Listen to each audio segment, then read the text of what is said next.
Hi, we're going to talk about associative learning. I'm Karina Mata, And I'm Marifer Brito. and we're going to explain each other the terms.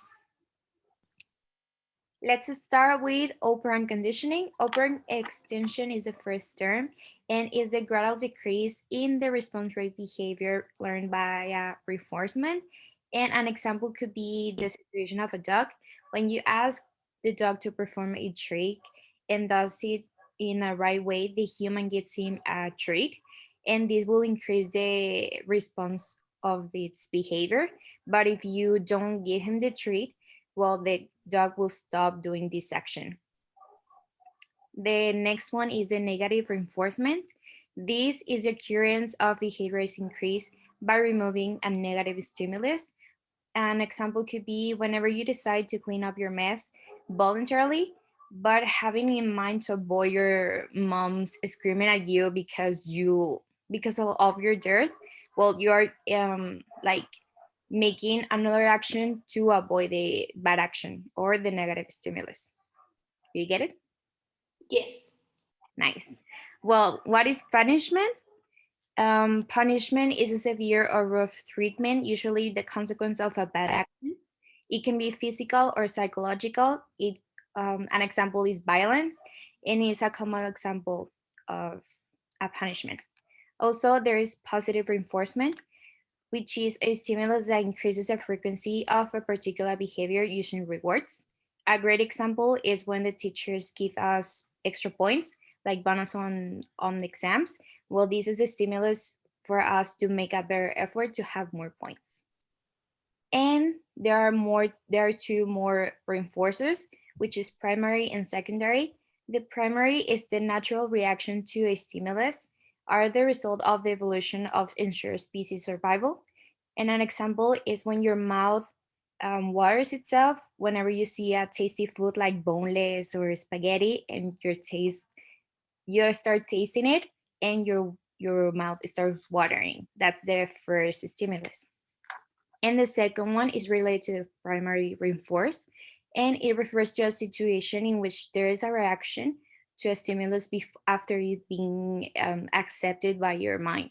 And it's when you give example, it can be like whenever you give your dog a treat and say, "Good job, boy." The "good job" phrase is the second reinforcement, so the dog can complete the action and starts relating the behavior. You get it? Yes. Then we have the classical conditioning. We have the unconditioned stimulus that are like your natural and automatic stimulus. For example, when you go to the kitchen and you smell something that you don't like, well, smell is that unconditioned stimulus. Then we have the unconditioned response. An unconditioned response is an unlearned response that occurs naturally in reaction to the unconditioned stimulus. For example, feeling hungry after smelling your favorite food.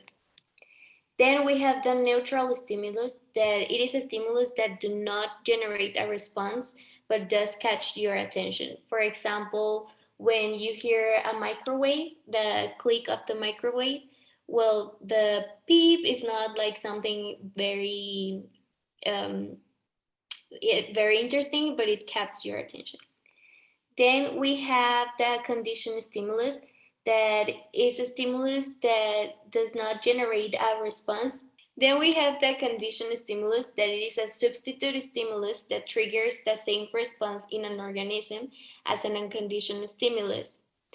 Simply put, a conditioned stimulus makes an organism react to something because it is associated with something else. So a dog learns to salivate at a sound of the ball, for example. Then we have the conditioned response, that it is the learned response to the neutral stimulus. For example, the dog hears the sound of the ball, and it starts to think that it is time to play. And the sound of the ball is the neutral stimulus. Then we have the acquisition, that it is when an organism learns to connect a neutral stimulus and an unconditioned stimulus. For example, a kid relates a bell with the time of the meal. So therefore, every time a bell rings, he feels hungry. And we have the extinction, that it is when a conditional response is gradually disappearing when the neutral stimulus stops being related to an action.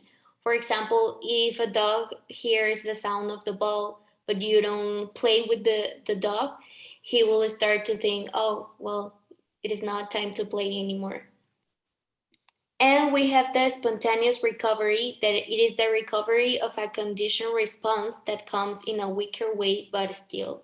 So it is like the return of that extinction, but it comes in a weaker way. For example, you stop throwing the ball to the dog, but then you start doing it again, and the dog will start to say, oh, okay, it is time to play now. Or maybe sometimes we'll say, like, okay, maybe it is not. So that is the spontaneous recovery in a weaker way. Well, then there's the generalization, and it's when you say that something is true in all forms, in all ways, all the time, without changes or exceptions. And an example could be like when people says that high school is the best time of our lives, but this is a generalization since people experience it in many different ways. Maybe for some people is the worst time or the worst period, and for others it's like wow the best. And discrimination is the unfair or prejudicial judgment based on special characteristics. And it's an example could be like separating groups based on gender, race, age. And it's one of the most common problems nowadays because there are so many discrimination characteristics that are super specified by the society. And that could be all of our terms. I think they are pretty precise. Yeah, did you learn I some? learned a lot. Okay, Pretty good. very Thank you, good. We are Brito. good teachers, teacher. Good team. Bye. Thank you, Brito. Thank you, Carrie.